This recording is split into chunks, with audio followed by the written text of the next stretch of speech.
ጤና ይስጥልን የተከበራችሁ የሬዲዮ ቤተሰቦችና አድማጮች ዕለቱን ዜናዎችን እናሰማችኋለን። ዜናውን እናሰማችሁን የሀብታሙ አሰፋና ታምሩ ገዳን ባለንበት ሰዓት አቆጣጠር የዛሬ ግንቦት 29 ቀን 2017 ዜናዎችን ከማሰማታችን በፊት ለእስልምና እምነት ተከታይ ሬዲዮ ቤተሰቦችና አድማጮች እንኳን ለ1446ኛው የኢድ አልሃዳ አረፋ በዓል በሰላም አደረሳችሁ ያል መልካም ምኞታችን እንገልጻለን። ከዜናዎቹ በፊት አርዕስተ ዜናውን እናስቀድማለን።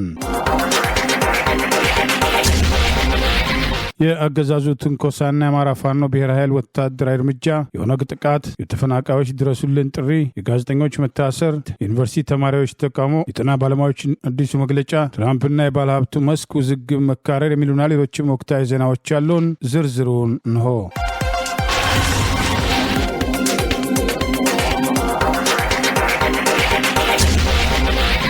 የአማራ ፋኖ ብሔራዊ ኃይል በጎጃም ቀጠና የተለያዩ ግንባሮች ዛሬም ከፍተኛ ወታደራዊ ድል መቀዳጀቱን ገልጿል። አርበኛ ዘመነ ካሴ እንኳን ለ1446ኛው የመስዋዕትነትና የመታዘዝ ታላቅ እስላማዊ ኢድ አልሃዳ አረፋ በዓል በሰላም አደረሳችሁ ሲል መልካም ምኞቱን ገለጸ። የአማራ ፋኖ ብሔራዊ ኃይል በጎጃም ቀጠና ዛሬ ግንቦት 29 ቀን 2017 ዓ.ም የ24 ሰዓት ወታደራዊ ውሎችን አስታኮ ባወጣው መግለጫ በተለያዩ ግንባሮች አውደ ውጊያ ያደረገ ሲሆን ድል መቀዳጀቱን አስታውቋል። በቀጠናው ፋኖ መሪና የአማራ ፋኖ ብሔራዊ ኃይል ማዕከላዊ ኮማንድ አመራሮች አንዱ አርበኛ ዘመነ ካሴ እንኳን ለ1446ኛው የመስዋዕትነትና የመታዘዝ ታላቅ እስላማዊ ኢድ አልሃዳ አረፋ በዓል በሰላም አደረሳችሁ ኢድ ሙባረክ ሲል መልካም ምኞቱን ገልጿል። የአማራ ፋኖ ብሔራዊ ኃይል አፋብኃ በጎጃም ቀጠና ሁለተኛው ተፈራ ዳምጤ ክፍለ ጦር የመብረቁ ተፈራ ብርጌድ በጠላት ላይ ቁሳዊ ማድረስ የቻሉበትን ጥቃት መፈጸማቸውን አስታውቋል። ከባህር ዳር ከግንድ ወይንና ደብረ ወርቅ ከአዴትና ከጎንጂ ቆለላ ተሰባስቦ መብረቁ ተፈራ ብርጌድ ላይ ጫና ለመፍጠር በመካናይዝድ እየተመራ የመጣው ራሱን መከላከያ ብሎ የሚጠራ አብይ አገዛዝ ስልጣን አስጠባቂ ገዳይ ቡድን በጀግኖቹ የመብረቁ ተፈራ ፍሬዎች መቀጥቀጡን መግለጫው ጠቅሷል። አስተሪዮ ከተማ ላይ ጠላት በግዴታ ህዝቡን ለመሰብሰብና ቀጠናውን ሰላም አድርጌያለሁ ብሎ የተረካ ፕሮፓጋንዳ ለመስራት ሙከራ ያደረገ ቢሆንም በአማራ ፋኖ ብሔራዊ ኃይል ጎጃም ቀጠና ዮሐንስ አለማየሁ ብርጌድና መብረቁ ተፈራ ብርጌድ በሰሩት ድንቅ ኦፕሬሽን የጠላትን እቅድ ማክሸፍ መቻላቸውም ተገልጿል። ጠላት የፋኖን የጨበጣ ውጊያ መቋቋም ሲያቅተው በመድፍ የታገዘ ከባድ መሳሪያ በማስወንጨፍ በንጹሃን ላይ ሰብአዊና ቁሳዊ ውድመት ማድረሱንም አስታውቋል። በዚህ አማክሶስ ማርያም ቤተክርስቲያን አገልጋይ አንዲት መነኩሴ እንዲሁም በከብት ላይ ጉዳት የደረሰ ሲሆን ዛሬ አሽምብራ ጥቁር እንጨት አካባቢም የእስልምና እምነት ተከታዮች የአረፋ በዓልን ለማክበር ደፋ ቀና በሚሉበት ወቅት አንዲት ሙስሊም እናት ከ24 ዓመት ልጃቸው ጋር እንዲሁም አንድ ወንድ የ43 ዓመት የሚጠጋ ሙስሊም በድምሩ 3 የእስልምና እምነት ተከታዮችን ያገዛዙ ስልጣን አስጠባቂ ወታደሮች አውጥተው መረሸናቸውን አስታውቋል። በሌላ ግንባር በቀጠናው ሶስተኛው አገው ምድር ክፍለ ጦር ጊዮን ብርጌድ በአንዳ ሚሊሻ ላይ እርምጃ መውሰዱንም አፋብኃ በዛሬው መግለጫ አስታውቋል። በዛሬው ዕለት ግንቦት 29 ቀን 2017 ዓ.ም በአፋብኃ ጎጃም ቀጠና አገው ምድር ሶስተኛው ክፍለ ጦር ጊዮን ብርጌድ የጠላት ራስ ምታት የሆነችው አይበገሬዋ ግትም ሻለቃ አሮጌው ከተማ መሽጎ የነበረን በአንዳ ሚሊሻ ላይ መብረቃዊ ጥቃት እንደሰነዘረችበት ተገልጿል። የአርበኛው የጥሩ ሸጋ ልጆች ጊዮን ብርጌድ ግትም ሻለቃ በዛሬው ዕለት ሁለት ባንዳ ሚሊሻና ሁለት ባንዳ ሚሊሻዎችን የደመሰሱ ሲሆን ቁጥሩ ለጊዜው ያልታወቀ ማቁሰላቸውን የፋኖቹን ጥቃት መቋቋም ያቃተው ባንዳ ሚሊሻ የቀረው ኃይል እግሬ አውጪ ማለቱም ተጠቅሷል። በተመሳሳይ ጊዮን ብርጌድ መብረቁ ሻለቃ በዛሬው ዕለት ከቀኑ 9 ሰዓት ሰከላ ወረዳ ግሽ አባይ ከተማ ደፈጣ በመያዝ ከግሽ አባይ ከተማ ወደ አሮጌው ከተማ ባይሱዚ መኪና ተጭኖ ሲጓዝ የነበረ ኃይል ላይ ድንገተኛ ጥቃት በመሰንዘር ከ10 በላይ የወራሪውን ኃይል መደምሰስ መቻሉን ለጊዜው ቁጥራቸው ያልታወቀ መቁሰላቸውንም አስታውቋል። ይህ በእንዲህ እንዳለ 17 የጠላት ኃይል ፋኖን መቀላቀሉን አፋብኃ በዛሬው ግንቦት 29 ቀን 2017 በጎጃም ቀጠና ባወጣው መግለጫ ጠቅሷል። በቀጠናው 6ኛ ቀንጌታ ይፍታይ ንጉሴ ክፍለ ጦር የደንበጫው ኢንጂነር ክበር ተመስገን ብርጌድ የተቀላቀሉ 17 የጠላት ኃይል ሲሆኑ 4ቱ ከኦሮሚያ አካባቢ ሐረርጌ የመጡ፣ 4ቱ ከወላይታ፣ 3ቱ ከሲዳማ፣ 3ቱ ከሶማሌ፣ 2ቱ ከቤንሻንጉል ጉምዝና አንድ ከአፋር የመጡ ሲሆን ፋኖ ወደ ቤተሰቦቻቸው መሄዳቸውን ተከትሎ መታወቂያ ሰጥተው ሽኝት እንዳደረገላቸው ገልጿል። በተመሳሳይ ዛሬ ግንቦት 29 ቀን 2017 የብልጽግና አሽከር የነበሩ 2 ሚሊሻ ከአምበር ከተማ በመውጣት የአፋብኃ በጎጃም ቀጠና ሰባተኛው ሐዲስ ዓለማየሁ ክፍለ ጦርን የደጃዝማች ተላጓሉ ብርጌድን የተቀላቀሉ ሲሆን እነዚህ መንግስቱ ተፈራ ቸሬና ውበት ያበበ መንግስቱ መሆናቸው ተጠቅሷል። በሌላ በኩል ጊዮን ብርጌድ በዛሬው ዕለት 3 ያገዛዙ ወንበር አስጠባቂ አባላት አገዛዙን በመክዳት ጊዮን ብርጌድ መቀላቀላቸው በተጨማሪ የተገለጸ ሲሆን ከአገዛዙ የከዱት አባላት ዕድሜያቸው 16 እና 17 የ17 ዓመት ታዳጊዎች ሲሆኑ ከተለያዩ የመዝናኛ ቦታና ከትምህርት ቤት አገዛዙ አፍኖ እንዳመጣቸው ተናግረዋል። ታዳጊዎቹ ከኦሮሚያና ከአማራ ክልል ታፍሰው የመጡ መሆናቸውን የገለጹ ሲሆን በሌላ ግንባርም 50 አለቃ አየነው ታደሰ በቅጽል ስሙ ምድቡ ፋኖን መቀላቀሉ ተገልጿል። 50 አለቃ ታደለን የ76ኛ ክፍለ ጦር ሻምበል አዛዥ የነበረ ሲሆን ኮሎኔል ታደሰ ሙሉነ ብርጌድ 4ኛ ሻለቃ አለማየሁ ከቤ ሻለቃን በይፋ የተቀላቀለ ሲሆን በጥቅሉ 6 ያገዛዙ ሰራዊት የአማራ ፋኖ ብሔራዊ ኃይል ጎጃም ቀጠናን በዛሬው ዕለት መቀላቀላቸውን አፋብኃ ባወጣው በዚሁ መግለጫ ጠቅሷል። ይህ በእንዲህ እንዳለ በአማራ ህዝብ ላይ የሚከፈተውን ጥቃት ተከትሎ እንደ አማራ ህዝቡ ቆሞ እንዳይታገል በተደጋጋሚ በጎጠኝነት ሲከስ የቆየው ልደቱ አያሌው የሚመራውና አብሮነት ኢትዮጵያ የተባለው እንቅስቃሴ በነገው ዕለት ጦርነት ይቁም በሚለው ጥሪ ላይ አማራ ፋኖ ብሔራዊ ኃይል የጎጃም ቀጠና መሪና የብሔራዊ ኃይሉ ማዕከላዊ ኮማንድ ፖስት አባል አርበኛ ዘመነ ካሴ መልእክት እንደሚያስተላልፍ የማዕከላዊ ኮማንድ አባልና በቀጠና ምክትል ሰብሳቢና የፖለቲካ ጉዳይ ኃላፊ አስረስ ማረ ዳምጤ አስታውቋል። ግንቦት 30 ቀን 2017 በአብሮነት ኢትዮጵያ አዘጋጅነት የተሰናዳው የበይነመረብ የተቃውሞ ትዕይንት አገዛዙ ላይ በጋራ ተጽዕኖ እንድናሳርፍ ይጠበቃል ሲል በዚሁ ላይ አርበኛ ዘመነ ካሴ መልእክት እንደሚያስተላልፍ ገልጿል።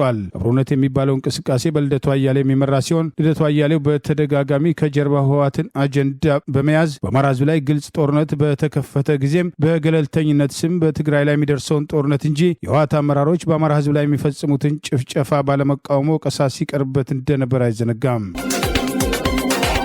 የኢትዮጵያ መንግስት ኦነግ ሸኔ ብሎ የሚጠራቸው ራሳቸውን የኦሮሞ ነጻ አውጪ ሰራዊት ወይም ኦነጦም ታጣቂዎች ሳይሆኑ እንዳልቀረ የተጠረጠሩ ታጣቂዎች በቤንሻንጉል ጉሙዝ ክልል መተከል ዞን ቦሌን ከተማ ላይ ባደረሱትም የደፈጣም ጥቃት የበርካታ ሰላማዊ ሰዎች የጸጥታ ኃይሎች መገደላቸው፣ የጦር መሳሪያዎችም መዘረፋቸው ተሰማ። ዲደብሊው የአካባቢውን እማኞችን ጠቅሶ እንደዘገበው የኦነጦም ታጣቂዎች መሆናቸው የተነገረላቸው ታጣቂዎች በመተከል ከተማ ዛሬ ጠዋት ባደረሱት ጥቃት 6 ሰላማዊ ሰዎች እናም ለጊዜው ቁጥራቸው ያልታወቀም የፖሊስ አባላትም ተገድለዋል። ከዚህ ቀደም የብሔር ተኮር ግጭትም በሚስተናገድባት ከጥቂት ጊዜያት ወዲህ የመረጋጋት ድባብ የታየባት የነበረችው የመተከል ዞን ቦሌን ከተማ ታጣቂዎቹ ማጥቃታቸውን ነዋሪዎችም ለሬዲዮ ጣቢያው አረጋግጠዋል። በአካባቢው የሰዓት አቆጣጠር ከጠዋቱ 12 ሰዓት አካባቢ ተከፈተ የተባለው ጥቃትም የቦሌን ከተማ ፖሊስ ጣቢያን የወረሩትም ታጣቂዎች ለጊዜው ቁጥራቸው ያልታወቁ የፖሊስ አባላትን መግደላቸውና ብዛትም ያለው የጦር መሳሪያ በመውሰድ በመሃል ከተማም ሲሄዱም ተስተውለዋል።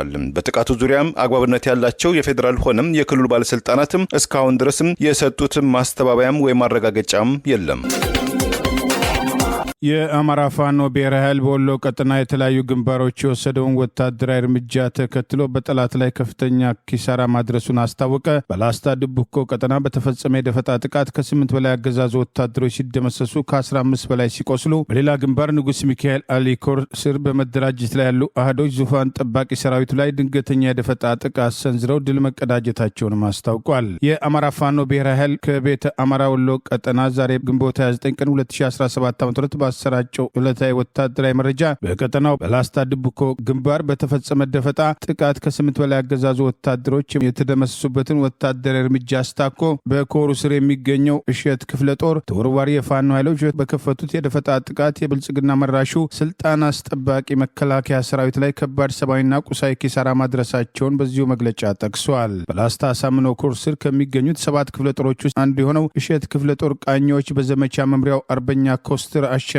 በክፍለ ጦሩ አዛዥ አርበኛ አያናው እኔው በመሩትና ባስተባበሩት የደፈጣ ጥቃት ኦፕሬሽን ባደረሱት መብረቃዊ ጥቃት በአንድ አይሱዚ በ2 ሲኖና በአንድ ካሶኒ እግረኛን ጨምሮ ከላሊበላ ከተማ ወደ ጋሸና ከተማ ሲጓዝ በነበረው ራሱን መከላከያ ብሎ የሚጠራው ወራሪው የአብይ አገዛዝ ስልጣን አስጠባቂ ጦር ላይ በድብኮ ቀጠና ዳቦ ከተማ ጊዮርጊስ ላይ የሰነዘሩበትን የደፈጣ ጥቃት ተከትሎ ዛሬ ግንቦት 29 ቀን 2017 ከንጋቱ 11 ሰዓት ጀምሮ ደፈጣ በመያዝ ከንጋቱ 12 ሰዓት ከጠዋቱ 2 ሰዓት ከ10 ለ1 ሰዓት ከ30 ደቂቃ በፈጀ ኦፕሬሽን የአርበኛ እሸትና የአርበኛ ሰማኝ መንፈስ ልጆች ተወርዋሪዎቹ ፋኖች ከ8 በላይ ሙትና ከ15 በላይ ቁስለኛ ያደረጉበትን ወታደራዊ ድል መቀዳጀታቸውን ጠላት በ2 አምቡላንስ ቁስለኞቹን ይዞ ወደ ላሊበላ ከተማ ማጓጓዙን በአማራ ፋኖ ብሔራዊ ኃይል በወሎ ቀጠና ህዝብ ግንኙነት ኃላፊ ፋኖ አበበ ፈንታው ይፋ ባደረገው በዚሁ መግለጫ አስታውቋል። ከዚህ በተጨማሪ የብልጽግና ወንበር አስጠባቂ ሰው ላይ ከትላንት በስቲያ ግንቦት 27 ቀን 2017 ዓ.ም በተከዜ ክፍለ ጦር ጥቃት ተሰንዝሮባቸው የነበረ ሲሆን አስክሬናቸው በሙጃ ዴንሳ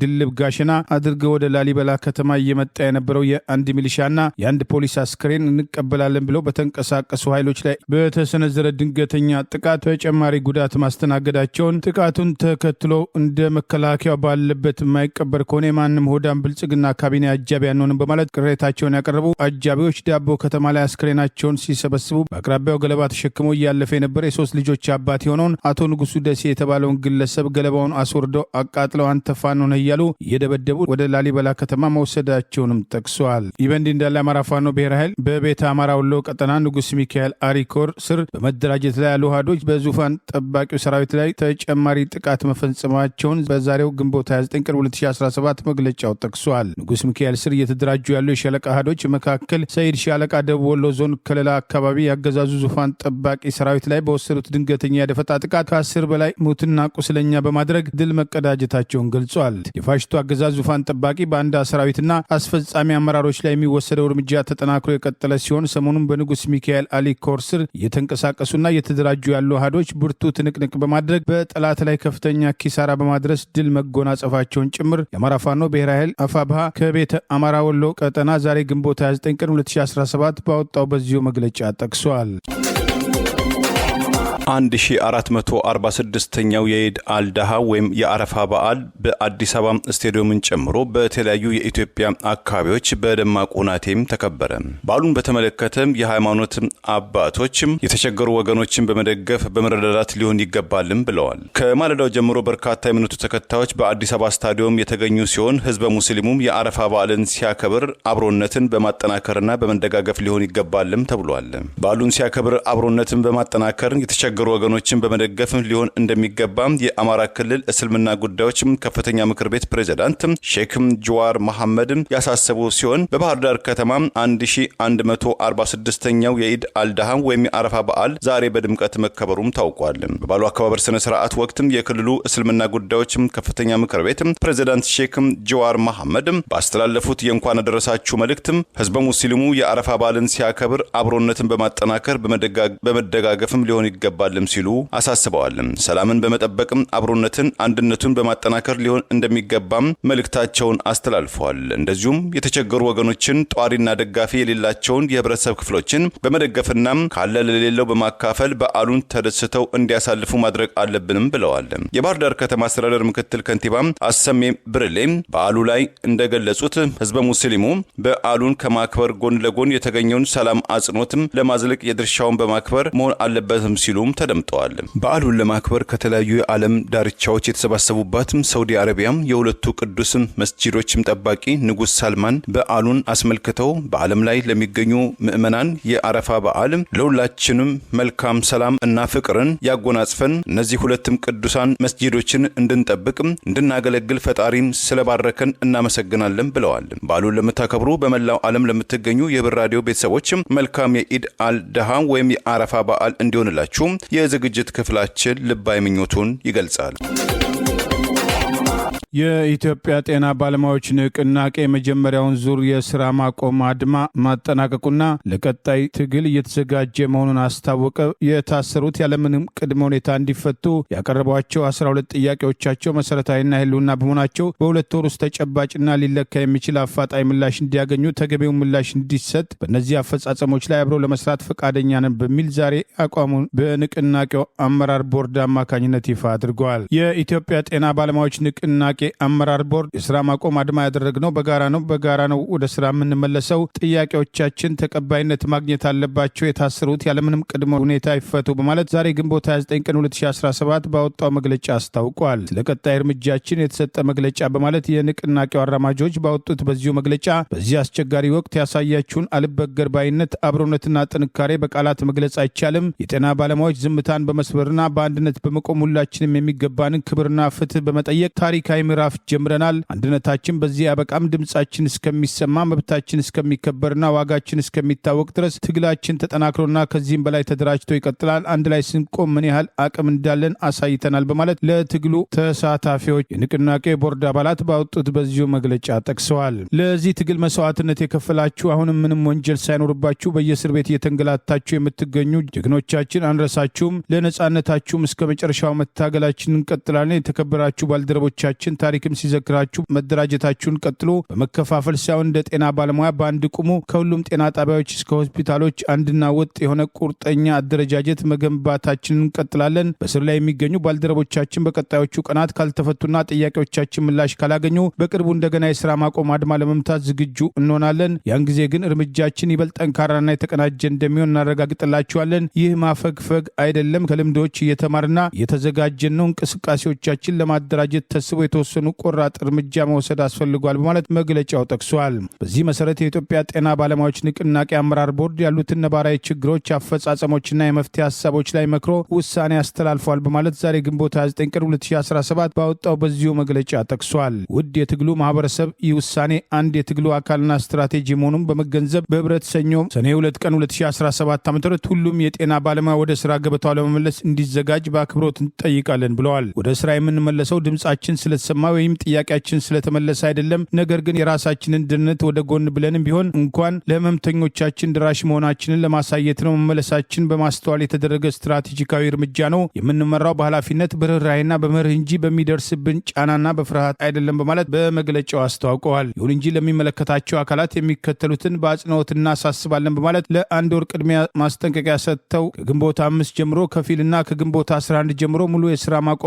አድማ አድርገው ያልሰማቸው አገዛዝ ተጨማሪ ማስጠንቀቂያዎች በመግለጫው ጠቅሷል። በአንድ ሳምንት ውስጥ የታሰሩ ባልደረቦቻችን ያለምንም ቅድመ ሁኔታ እንዲፈቱና ተጨማሪ እስርና እንግልት በአፋጣኝ እንዲቆም ያቀረብናቸው 12 ጥያቄዎች መሰረታዊና የህልውና በመሆናቸው በሁለት ወር ውስጥ ተጨባጭና ሊለካ የሚችል አፋጣኝ ምላሽ እንዲያገኙና ተገቢው ምላሽ እንዲሰጡን በእነዚህ ማፈጻጸሞች ላይ አብሮ ለመስራት ፈቃደኝነታችን በድጋሚ እንገልጻለን ያሉ ሲሆን ነገር ግን መንግስት ችላ ማለቱን፣ ማስፈራራቱ ወይም ያለ ጥያቄዎቻችን ዝምታ መስጠቱን ከቀጠለ ይበልጥ በተደራጀ በተዋሃደና በማያቋርጥ ትግል እንደገና እንደምንመለስ ግልጽ ማድረግ እንፈልጋለን በማለት የንቅናቄው አራማጆች በዚሁ መግለጫ ጠቅሰዋል። በመግለጫቸው ማጠቃለያ ሀገር በቀልና ዓለም አቀፍ የመገናኛ ብዙሃን እንዲሁም ከኛ ጎን ለቆሙ ጋዜጠኞችና የማህበራዊ ሚዲያ ተጽዕኖ ፈጣሪዎች የኛ ጉዳይ በመደገፍ ድምጻችንን ለህዝብ ጎልቶ እንዲሰማ የረዱትን ሁሉ ልባዊ አድናቆታችን ለመግለጽ እንወዳለን። ትግላችን እየጎለበተ ይቀጥላል እንጂ አላበቃም በማለት የኢትዮጵያ የጤና ባለሙያዎች ንቅናቄ አመራር ቦርድ ዛሬ ከአዲስ አበባ ግንቦት 29 ቀን 2017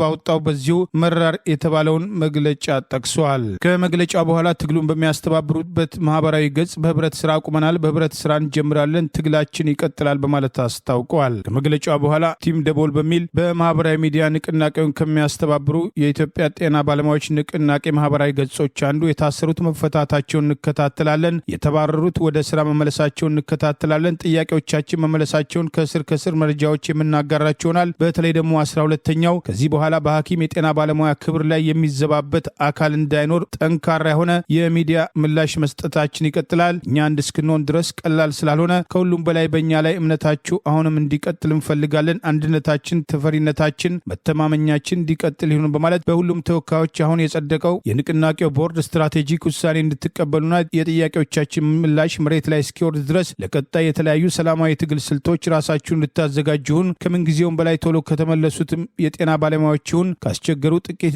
ሬዚደንቶችና ካልተቀላቀሉን ሲኒሮች ጋር ጥሩ የስራ መስተጋብር እንዲኖራችሁን ከሁሉም የጤና ባለሙያዎች ጋር ያላችሁን የቡድን መንፈስ፣ መተሳሰብ፣ መዋደድና መረዳዳት ከምንም ጊዜውም በላይ አጠናክራችሁ እንድትቀጥሉ እናሳስባለን በማለት የቲም ደቦል የንቅናቄው ተጨማሪ ማህበራዊ ገጽ አራማጆችም ጥሪ አቅርበዋል። በሐይቅ ጃራ የሚኖሩ ተፈናቃዮች እጅግ በከፋ ችግር ውስጥ መሆናቸውን ገልጸዋል። አስቸኳይና ዘላቂ ድጋፍ እንዲደረግላቸው ጥሪ አቀረቡ። በሰሜን ወሎ ዞን ሐይቅ ጃራ ቁጥር 1 እና ቁጥር 2 የሚኖሩ ተፈናቃዮች እጅግ በከፋ ችግር ውስጥ መሆናቸውን መግለጻቸውን ጠቅሶ አሁሎክሶን አንድነት ዛሬ ግንቦት 29 ቀን 2017 በላከው ዘገባ አስታውቋል። እነዚህ ከሞት ተርፎ በማንነታቸው ሳቢያ የተሰነዘረባቸውን ጥቃት ተከትሎ በህይወት ያሉ ተፈናቃዮች ከኦሮሚያ ክልል ተፈናቅለው የመጡ ሲሆን አስቸኳይና ዘላቂ የሆነ ሰብአዊ ድጋፍ ድጋፍ እንዲደረግላቸው በአሁኑ ወቅት ጠይቀዋል። ከመኖሪያ ቀያቸው በግፈኞች የተፈናቀሉ ወገኖች እንደሚሉት በተለይም በግል ድርጅት በኩል ተቀጥረው ሲያገለግሉ የነበሩ የጤና ባለሙያዎች በመንግስት ጫና ከስራ ተባረው በመሄዳቸው ለከፋ ሁለንተናዊ ችግር መዳረጋቸውን ጭምር ጠቅሰዋል። ይኸው በከፍተኛ ሁኔታ ሰዎች እየሞቱ ነው ሲሉ የሁኔታውን አሳሳቢነት የተናገሩት ተፈናቃዮች ለመጠለያ የነበረው ድንኳን ሙሉ በሙሉ ተቀዳዶ ሜዳ ላይ የኖሩ መሆኑን በማሳወቅ በተለይም መጪው ክረምት ከመሆኑ አንጻር ስጋት ላይ መውደቃቸውን የአማራ ጉዳይ ያገባናል ለሚል ሁሉ ጥሪ ማቅረባቸውን አውሎክሶን አንድነት በዚሁ ዘገባ ጠቁመዋል። በሰሜን ወሎ ጃራ የመጠለያ ካምፕ በተለይም ከኦሮሚያና ከቤንሻንጉል ክልል በማንነታቸው ሳቢያ የተሰነዘረባቸውን ጥቃት ተከትሎ ከሞቱ ወገኖቻቸው በህይወት ተርፎ የመጡት እነዚሁ ተፈናቃዮች ከ8,000 በላይ ሲሆኑ የተፈናቃዮች ካምፑም ያገዛዙ ወታደሮች መጠለያ በመደረጉ ከፍተኛ ለሆነ ወታደራዊ አፈናና ጾታዊ ጥቃት ጭምር እየተዳረጉ መሆናቸውን አውሎክሶን አንድነት የደረሰውን መረጃ መሰረት አድርጎ በላከው በዚሁ ዘገባ ጠቅሷል። በጸረ አማራ ሆዲድ ብልጽግናና ለሆዳቸው ባደሩ ተንበርካኪ በሆኑ ባገዛዙ ምስለኔዎች የሴራ ጥቃት የተነሳ በሚሊዮን የሚቆጠሩ አማራዎች ከሞቀ ቤትና ንብረታቸው በማንነታቸው ሳቢያ ከተሰነዘረባቸው ጅምላ ፍጅት ለማምለጥ የቻሉት በአማራ ክልል የተለያዩ አካባቢዎች ተፈናቅለው የሚገኙ ሲሆን በሰው ሰራሽ ረሃብ እንዲሰቃዩ በመደረግ ላይ መሆናቸውን ጭምር ጠቅሰዋል። የአማራ ህዝብ ስር ነቀል የስርዓትና የመኖር ዋስትናውን የሚያረጋግጥ ለውጥ እስኪመጣ ከአማራ ፋኖ ጎን ተሰልፎ ጠንካራ የተባለ የህልውና ትግል በማድረግ ላይ አገዛዙን እያዳከመ ሲሆን በአማራ ላይ ማንነት ተኮር ጥቃቱም ሊያበቃ የሚችለው ህዝቡ በዘላቂነት ህልውናው የሚረጋገጠው የአማራ ህዝብ የወዲድ ብልጽግና አፓርታይድ አገዛዝን ለማሸነፍ ፋኖ በአንድነት የጀመረውን ትግል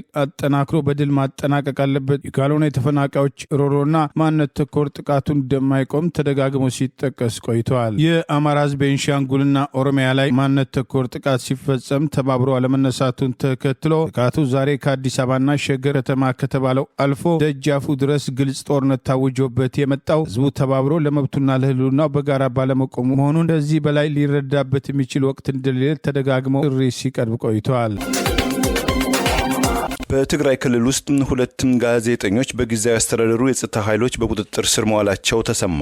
ትግራይ ብሮድካስቲንግ ሰርቪስ በእንግሊዝኛው ምህጻረ ቃል ቲቢኤስ የተሰኘው የግል ቴሌቪዥን ጣቢያ የካሜራ ባለሙያዎች የሆኑ 2 ጋዜጠኞች በትግራይ ክልል አክሱም ከተማ ውስጥ የሚኖሩ የንግድ ማህበረሰብ አባላት እየደረሰብን ነው ያሉትን አስተዳደራዊ ችግሮቻቸውን ተንተርስሰው ወደ አካባቢው የተንቀሳቀሱትና ነጋዴዎቹን በማነጋገር ላይ የነበሩት 2 የካሜራ ባለሙያዎች በመደበኛ የምስል ቀረጻ ስራ ላይ እያሉ ህጋዊ ፍቃድ የላቸውም በማለት የከተማው ፖሊስ በቁጥጥር ስር እንዳደረጋቸው ቲቢኤስም ዘግቧል። የሁለቱ ባልደረቦቹ መታሰር በትግራይ ክልል ውስጥ የጸረ ዲሞክራሲ እንቅስቃሴ እያቆጠቆጠ ለመምጣቱ አመላካች ነው ያለው ቲቢኤስ ድርጊቱን በማውገዝ በእስራት ላይ የሚገኙት አባላቱ ያለ ቅድመ ሁኔታ በአስቸኳይ እንዲፈቱም ሲል ጠይቋል። በኢትዮጵያ ውስጥ የሚዲያ ምህዳሩ ከጊዜ ወደ ጊዜ እየጠበበ ጋዜጠኞች ለእስራት ለወከባና ለስደት እየተዳረጉ መሆናቸውን ይህም አሰራር ኢትዮጵያን ሐሳብን በነጻም ከማይገለጽባቸው አገራት መካከል ዳግም እያካተታት መምጣቱን ሪፖርተር ሳን ፍሮንቲር የተባለው ድንበር የለሹ የጋዜጠኞች መብት ተቋም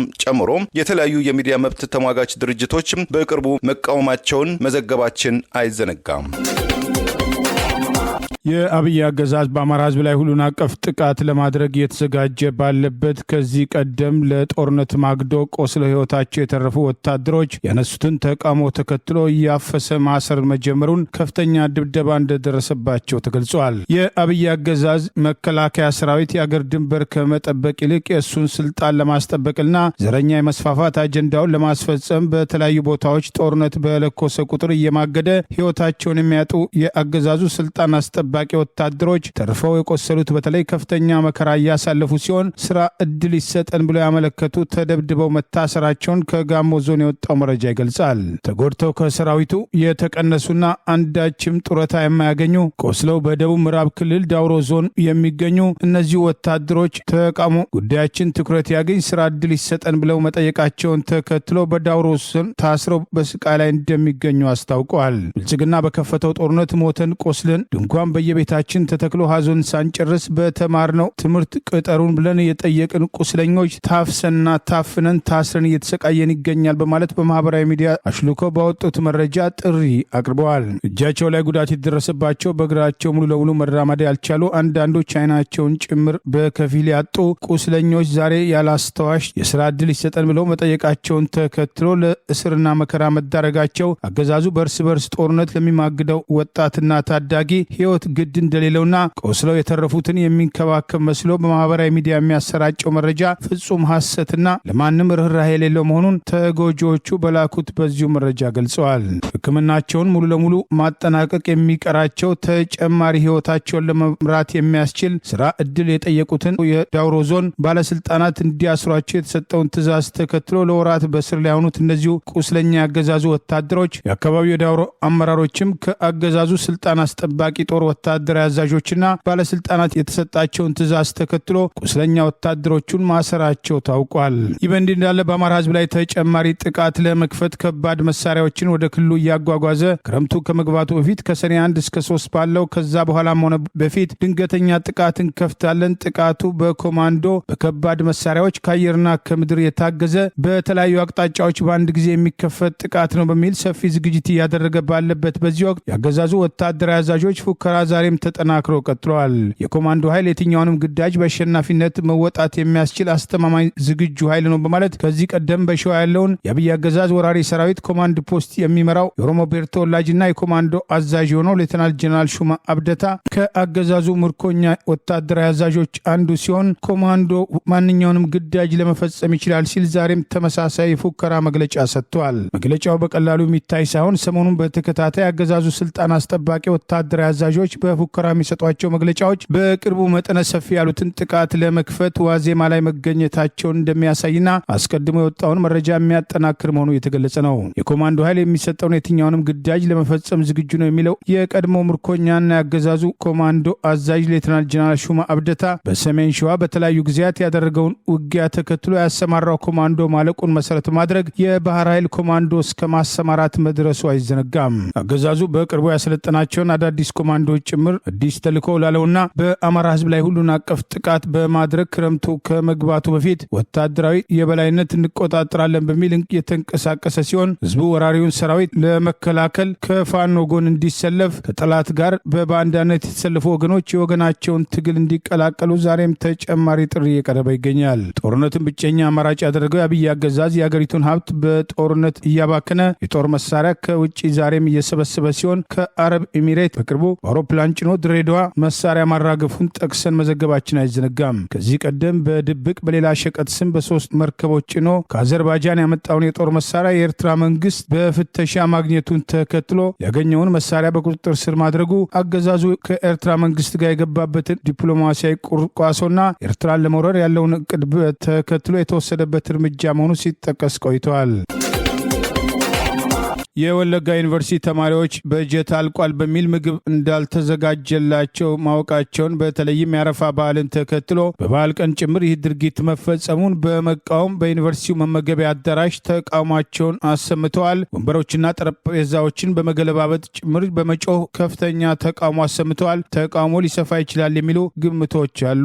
የአገሪቱን ሀብት በጦርነትና ብልጭልጭ ፕሮጀክቶች እያባከነ የሚገኘው የአብይ አገዛዝ ለከፍተኛ ዩኒቨርሲቲ ትምህርት ተቋማት አነስተኛ በጀት መመደቡን ተከትሎ በተለይም በሁለት ተከታታይ ዓመታት የ12ኛ ክፍል ተማሪዎች ሆን ተብሎ በፖለቲካ ውሳኔ ከ95 እና 97 በመቶ በላይ እንዲወድቁ መደረጉን ተከትሎ ወጣቶች ተስፋ ቆርጠው ውትድርናን አማራጭ እንዲያደርጉ በተከተለው ስትራቴጂ ለበርካታ ዩኒቨርሲቲዎች አነስተኛ ተማሪዎች እንዲመደቡ ከማድረግ አልፎ አነስተኛ በጀት መስጠቱ በአሁኑ ወቅት ዩኒቨርሲቲዎች ተማሪዎቻቸውን የሚመግቡበት ደረጃ እየተመናመነ መምጣቱን ዛሬ በወለጋ ዩኒቨርሲቲ ተማሪዎችም ምግብ አጥተው ተቃውሞ ከማድረግና የመመገቢያ ጠረጴዛና ወንበሮቻቸውን እየገለባበጡ በጩኸት ተቃውሟቸውን አሰምተዋል። የወለጋ ዩኒቨርሲቲ በጀት የለንም በሚል ዛሬ በኢድ አል አድሃ አረፋ ቀን ምግብ አለማዘጋጀቱ የበለጠ ቁጣ የፈጠረባቸው ተማሪዎች ወደ ባዶ አዳራሽ ለመመገብ ከገቡ በኋላ በጀት ስለሌለ ምግብ የለም የሚል ምላሽ የተሰጣቸው ሲሆን ይህንን ተከትሎ ከፍተኛ ተቃውሟቸውን አቅርበዋል።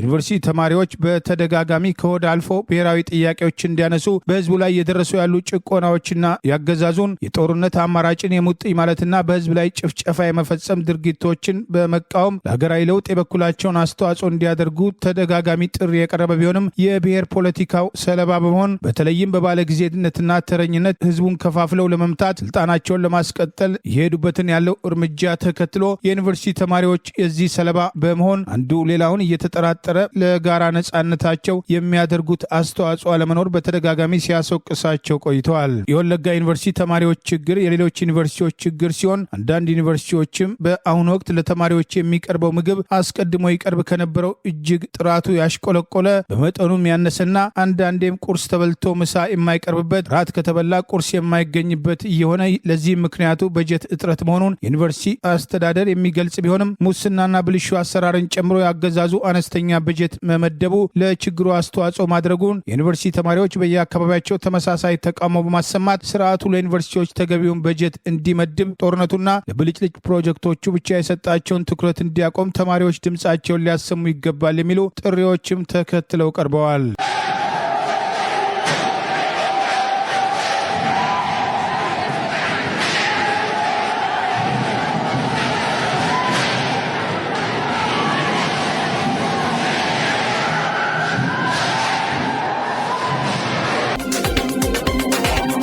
በኢትዮጵያ ውስጥ በታመመ ውሻ የተነከሰም ግለሰብ ስፔን ውስጥ ማረፉም የአገሪቱ ጤና ሚኒስቴር አስታወቀ።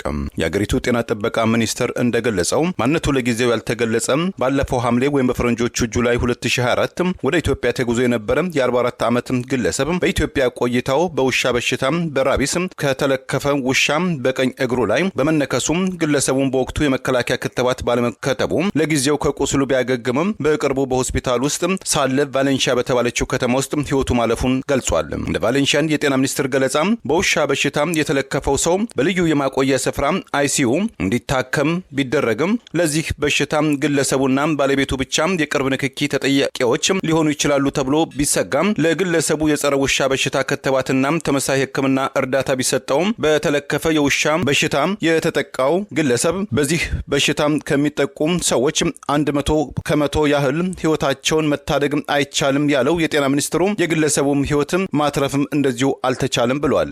የግዛቲቱ የጤና ሚኒስትር ማርሴኖ ጎሜዝ በኢትዮጵያ ውስጥ በተለከፉ ውሻ የተጠቃው ግለሰብ የጤና ሁኔታ አደገኛ ነበር፣ መጥፎ አጋጣሚውም እንዲሁም ያልተለመደም ኬዝ ነበርም ብለውታል። የውሻ በሽታን ከ50 ዓመታት በፊት ያስወገደችው ምዕራብ አውሮፓዊቷ ስፔን በደምና በምራቅ ወይም በለሃጭ የሚተላለፈውን የውሻ በሽታን ለመከላከል ሰዎችም ቅድመ ክትባት መውሰድና ተገቢውን የህክምና እርዳታ ማግኘት እንደሚገባቸው አስጠንቅቃለች። የኢትዮጵያ የጤና ባለሙያዎች ከራሳቸው አልፎ የህዝቡ መሰረታዊ ጥያቄ የሆነውን የዳቦ ጥያቄ በማንሳት የኑሮ ውድነቱን ተከትሎ በሚሰጣቸው ደሞዝ መኖር አለመቻላቸውን የተቃወሰውን የጤና ስርዓት ተከትሎ ዜጎች ታክመው የሚድኑበት ሳይሆን እነሱም ሆነ ዜጎች የሚሞቱበት የጤና ስርዓት እንዲሻሻል ያቀረቡት ጥያቄ ተቀባይነት አለማግኘቱን ተከትሎ ዛሬ የመጀመሪያ ዙር የስራ ማቆም አድማችንን አጠናቀናል፣ ከሰኞ ጀምሮ ወደ ስራ እንመለሳለን ማለታቸው ተነጥለው እንዲመቱ በሌሎች ተመሳሳይ ጥያቄ ባላቸው የመንግስት ሰራተኞች፣ መምህራንና በየደረጃው የተማረረው ዜጋ ቆሞ መመልከቱ ለዚህ ውሳኔ እንዳደረሳቸው የሚገምቱ ወገኖች ሌሎች እነሱን የመውቀስ ሞራል እንደሌላቸው ጠቅሰዋል። የኢትዮጵያ ጤና ባለሙያዎች ንቅናቄ በተለይም በአመራር ደረጃ እስከ መጨረሻው ድረስ አብረው ጸንተው መቆማቸው ከዚህ ቀደም ተጀምረው ከከሸፉ የስራ ማቆም አድማዎች እጅግ በጣም የተለየ መሆኑን ዩኒቨርሲቲ መምህራን ከጥቂት ዓመታት በፊት በማህበራዊ ሚዲያ አስተባብሮ የጠሩትን የስራ ማቆም አድማ ተከትሎ ለ5 ቀናት የስራ ማቆም አድማ በማድረግ በባዶ ተስፋ ወደ ስራ እንዲመለሱ ከተደረጉ በኋላ አመራሮቻቸው አሳልፈው እንደሸጧቸው ማመናቸውን ተከትሎ ወደ ክፍፍል የገቡ ሲሆን ተመልሰው ለመተባበርና የስራ ማቆም አድማ ለማድረግ ፍላጎት አለማሳየታቸው ችግሩ እነሱንም እየበላ ሌሎች መምህራንም በጋራ በመቆም ድምጻቸውን ከማሰማት ይልቅ ለአገዛዙ ነጣጥሎ መምታት መሳሪያ መሆናቸውን አገዛዙ ባዶ ተስፋ ለመምህራን እየሰጠ የዳቦ ጥያቄ ያቀረቡትን የጤና ባለሙያዎች ጥያቄ ወደ ጎን በማድረግ በአፈና ጥያቄውን ለማዳከም የሄደበት ርቀትና ከፋፍሎና በጫና የተወሰኑት ወደ ስራ እንዲመለሱ ወደ ስራ ያልተመለሱት እንዲባረሩ እንዲታሰሩና እንዲሳደዱ ያደረገበት እርምጃ የሌሎች ዝምታ ውጤት ጭምር መሆኑን የንቅናቄው አራማጆች በአሁኑ ወቅት የደረሱበትን ውሳኔ ተከትሎ የጤና ባለሙያው አንድነቱን የበለጠ ማጠናከር፣ ተመሳሳይ ጥያቄ ያላቸው ወገኖች ከንቅናቄው አስተባባሪዎች ጋር የውስጥ ግንኙነት በመፍጠር የጤና ባለሙያው ብቻ ሳይሆን ሌላውም የመንግስት ሰራተኛ መምህራንም የዩኒቨርሲቲና ሁለተኛና መጀመሪያ ደረጃ ሳይሉ እንደ አንድ መምህር ራሳቸውን በማስተባበር በማህበራዊ ሚዲያ የንቅናቄ አመራር በመፍጠር የሚተማመኑበትና ዘላቂ ውጤት የሚገኝበት በተመሳሳይ ጊዜና ሰዓት የጋራ ተቃውሞ የሚደረግበትን ስትራቴጂ መቀበልና ተግባራዊ ማድረግ፣ ከቦታ ቦታ መንቀሳቀስ አልቻልንም፣ ህይወታችንና ንብረታችን አደጋ ላይ ወድቋል የሚሉ አሽከርካሪዎችና ባለንብረቶችም ንቅናቄውን ደግፈው በተመሳሳይ ጊዜ ተጨማሪ ጫና የሚፈጥሩ እርምጃዎችን መውሰድ የስራ ማቆም አድማው አካል መሆንና በትራፊክ ውዝፍ ዕዳና በጉቦ የተማረሩ አሽከርካሪዎችም በገዛ ንብረታቸው እየተዋረዱና እየተደበደቡ እየተዘረፉ መኖር በቃን በማለት የኢትዮጵያ ጤና ባለሙያዎችን ንቅናቄ ተከትሎ ተመሳሳይ እርምጃና አድማ አለማድረጋቸው የኢትዮጵያ ጤና ባለሙያዎች ለህዝቡ ጤና ያደረጉት መቆርቆርና የጥያቄዎቻቸው አንድ አካል አድርገው ማቅረባቸውን ተከትሎ በህዝቡ በኩልም በፍርሃት ሳቢያ ጥያቄያቸውን ደግፎ አደባባይ ግልጽ የሆነ እርምጃ አለመውሰዱ የጤና ባለሙያዎች ንቅናቄን አጣብቂኝ ውስጥ የከተተውና ከዚህ በላይ ርቀት ሊሄድ የሚችልበት እድል በአገዛዙ እብሪተኝነትና ማናለብኝነት በጠመንጃ ንቅናቄውን ሙሉ ለሙሉ ለማዳፈን እየወሰዳቸው ያሉ እንቅስቃሴዎችን በመገንዘብ ያደረጉት ጥሪ ተከትሎ እኔ ምን ሰርቻለሁ፣ የንቅናቄው አራማጆች በተደጋጋሚ ለኢትዮጵያ ህዝብ በየደረጃው ላሉ ሁሉ እንዲቀላቀሏቸው ያቀረቡትን ጥያቄ ተከትሎ ትኩረት መስጠት ይገባ ነበር የሚሉ አስተያየቶች ተከትለው ቀርበዋል። የኢትዮጵያ ጤና ባለሙያዎች ገና ንቅናቄውን በቅድመ ሁኔታ ማስጠንቀቂያ በጀመሩበት ወቅት ለሌሎች የሙያ ዘርፎችም በውስጥ በአደባባይ ይፋ ጥሪ እንዲያቀርቡ ተደጋጋሚ ጥረት ቢደረግም የንቅናቄው መሪዎች ይህንን አለመከተላቸውና ወደ ስራ ማቆም አድማ ከገቡ በኋላ ጥሪ ማድረጋቸው በተለይም መምህራን ንቅናቄውን ለመቀላቀል የነበራቸውን ፍላጎት ተከትሎ አገዛዙ ባዶ ተስፋ እየሰጠ ለማደንዘዝና የንቅናቄው አካል እንዳይሆኑ ያቀደውን ስትራቴጂ ለመፈጸም የሄደበትን ርቀት ቀድመው አለመገንዘብና ለዚሁ ሰለባ መሆን ንቅናቄውን ደግፈው አለመቆማቸው በራሳቸው ላይ ተጨማሪ ዕዳ የሚያመጣና የአገዛዙ የአፈና እንቅስቃሴ በተዘዋዋሪ ተባባሪ መሆናቸውን ሌሎችም ተመሳሳይ ኃላፊነታቸውን ሊወጡ ይገባል የሚሉ ጥሪዎች ተጠናክረው ቀጥለዋል። አገዛዙ የኢትዮጵያ ጤና ባለሙያዎችን ንቅናቄ ጥያቄ ካልመለሰ የጤና ባለሙያው ወይ በባርነት ለመኖር እየተራበ ለመስራት ቆርጦ መነሳት ያለበለዚያም ነጻነቱን ለማስከበር የጋራ ውሳኔ ላይ መድረስና